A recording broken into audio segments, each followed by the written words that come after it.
اعوذ باللہ من الشیطان اللعین الرجیم بسم اللہ الرحمن الرحیم الحمدللہ رب العالمین الصلاة والسلام علی اشرف الانبیاء والمرسلین وخاتم النبیین ابی القاسم محمد وعلی اہل بیتہ الطیبین الطاہرین المعصومین ولعنت اللہ علی اعدائہم اجمعین من الآن الى قیام یوم الدین اما بعد. محترم ناظرین السلام علیکم ورحمۃ اللہ وبرکاتہ. ایک بار پھر آپ حضرات کی خدمت بابرکت میں حقوق اولاد اور ارشادات معصومین علیہ السلام لے کر حاضر ہوا ہوں. ابھی تک جو ہماری گفتگو ہو رہی تھی وہ تنبیہ کے حوالے سے گفتگو ہو رہی تھی اور تقریباً آج اس کی آخری بحث ہے. اس کے بعد پھر کل سے انشاءاللہ ایک نئی بحث لے کر حاضر ہوں گے اسی عنوان سے. کل کی بحث ہماری ہوگی تعلیم کے حوالے سے. لیکن ابھی جو تنبیہ کے حوالے سے گفتگو ہوئی، اکثر جو ماں باپ طریقہ اپناتے ہیں یا معلم طریقہ اپناتے ہیں وہ میں نے بیان کیا کہ کیا نقصان دہ ہے اور کیا فائدہ مند ہے. اب ہم دیکھتے ہیں کہ سیرت معصومین علیہ السلام میں، اہل بیت اطہار علیہ السلام کی زندگی میں کیا طرز عمل ملتا ہے، انہوں نے کس طریقے سے تنبیہ کی ہے. آیا بدنی تنبیہ کی ہے، جسمانی سزا دی ہے، یا امام علیہ السلام نے کوئی دوسرا راستہ اپنایا ہے؟ چونکہ راستے بہت سارے ہیں، طریقے بہت سارے ہیں، بس ضرورت ہے کہ ہم اہل بیت اطہار علیہ السلام سے وابستہ ہوں، ان کی تعلیمات سے وابستہ ہوں، تو یقیناً ہمیں ہر چیز کا حل مل سکتا ہے. اس اہم اور پیچیدہ مسئلے میں بہترین راہ حل جسے بتا دینا چاہیے اور جو اسلام اور اہل بیت کا تربیتی درس ہے، یہ ہے کہ اگر بچوں کو مارنے کی نوبت اور ضرورت بھی ہو تب بھی انہیں مارنا نہیں چاہیے، بلکہ کیونکہ وہ بہشت کے پھول ہیں اور جو زندگی کو خوشگوار بنا دیتے ہیں. اب ایسے حالات میں سوال یہ ہوتا ہے کہ ان پر قہر و ستم کرو گے؟ یہ بات قابل غور ہے کہ ان پر یہ طریقہ اپنایا جائے یا نہیں، اس لیے کہ یہ عمل بچے کی روح میں قابل ذکر تاثیر رکھتا ہے. قہر یعنی غصہ، اور ستم تو ستم ہے، ظلم ہے، اور بچہ اس احساس کرتا ہے کہ ماں باپ کے قہر کرنے، ترک کلام اور سزا دینے سے اس پر محبت کے سارے دروازے بند کر دیے. وہ اپنے غلط کاموں سے ہاتھ کھینچ لینے کے لیے آمادہ ہوتا ہے، چونکہ اس کے علاوہ اور کوئی راستہ وہ نہیں دیکھتا. البتہ یہ قہر، ترک کلام، اور وہ کوشش کرتا ہے کہ اپنے غلط کام سے ہاتھ اٹھا لے اور ماں باپ سے معافی مانگ لے. کون؟ جب کرتا ہے یہ بچہ، جب کرتا ہے جب ماں باپ یا تو ترک کلام کریں یا غصہ دکھائیں، ناراض ہو جائیں، تب بچہ ایک ہی راستہ پاتا ہے کہ ماں باپ کو راضی کرے اور معافی مانگ لے.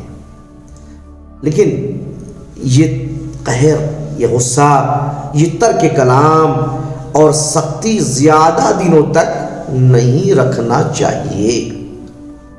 اس کے نقصانات بھی ہیں، جہاں اس کے فائدے ہیں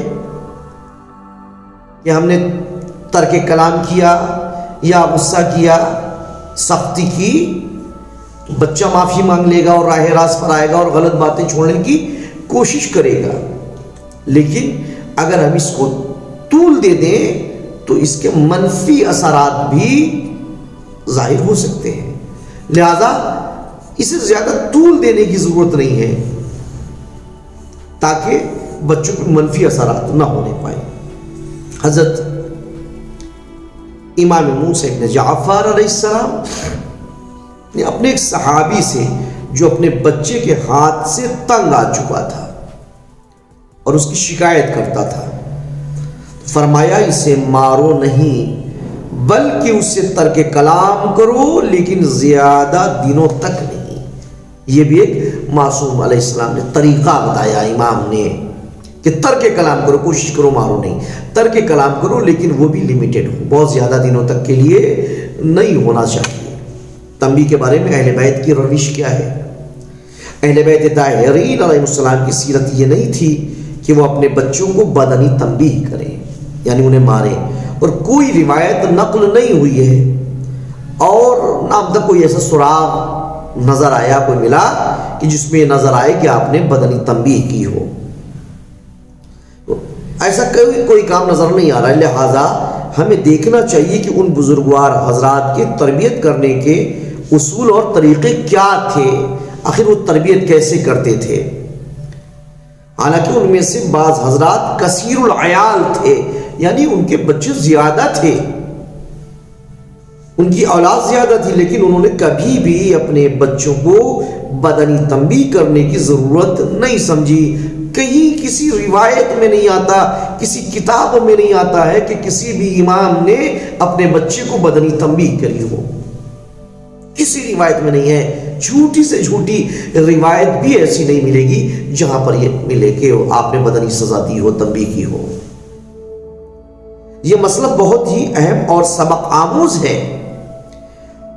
اور ہم چونکہ اسلامی تربیت کے بلند اصول سے کم واقفیت نہیں رکھتے، بلکہ یہی فکر رکھتے ہیں کہ صرف مارنا ہی بچے کی تربیت کا راستہ ہے، جبکہ یہ غلط خیال ہے۔ حضرت امام سجاد علیہ السلام کا اپنے غلام کے ساتھ برتاؤ، ائمہ طاہرین بھی صرف اپنے بچوں کے ساتھ ہی نہیں نرمی اور محبت سے پیش آتے تھے، بلکہ ائمہ طاہرین علیہ السلام بچوں کے ساتھ ساتھ غلاموں کے ساتھ بھی نرمی سے اور محبت سے برتاؤ کرتے تھے اور پیش آتے تھے، اور جس طریقے سے اولاد کی باتوں کو درگزر کرتے تھے ویسے ہی غلاموں کی باتوں کو بھی درگزر کرتے تھے، نظر انداز کرتے تھے اور معاف بھی کرتے تھے، بلکہ غلاموں کی نسبت بھی اچھی رفتار والے نرم خو تھے، جبکہ اس زمانے میں جب امام علیہ السلام کا زمانہ تھا، ائمہ اطہار علیہ السلام کا، تب غلام ہوا کرتا تھا اور اس کے ساتھ بدترین سلوک ہوتا تھا، اور کوئی اسے عیب نہیں سمجھتا تھا غلاموں کے ساتھ برے سلوک کو۔ اس دور میں بھی ائمہ اہل بیت اطہار علیہ السلام نے غلام کے ساتھ کوئی ناروا حرکت نہیں کی، یعنی ایسی سزا نہیں دی کہ اسے تکلیف ہو، اس کو جسمانی تکلیف ہو یا کوئی بھی ذہنی تکلیف، کسی بھی طریقے کی تکلیف دینے کی کوشش امام نے نہیں کری ہے۔ لیکن وہ بزرگوار ہرگز اپنے غلاموں کے ساتھ سختی اور بے مروتی کا برتاؤ نہیں کرتے تھے، سوائے نرمی اور ملائمت کے اور کوئی دوسرا طریقہ نہیں اختیار کرتے تھے۔ یہاں تک روایت ہے کہ امام زین العابدین نے ایک مرتبہ اپنے غلام کو دیر سے کام کر کے واپس آنے پر، تاخیر ہو گئی تھی اس کو کام میں، اور جب وہ واپس آیا تو آپ نے اسے ایک تازیانہ مارا۔ ایک روایت ہے امام علیہ السلام نے، چوتھے امام نے اسے ایک تازیانہ مارا، لیکن بعد میں آپ سخت متاثر ہوئے، پریشان ہوئے امام علیہ السلام کہ آپ نے اس غلام کو ایک تازیانہ مارا،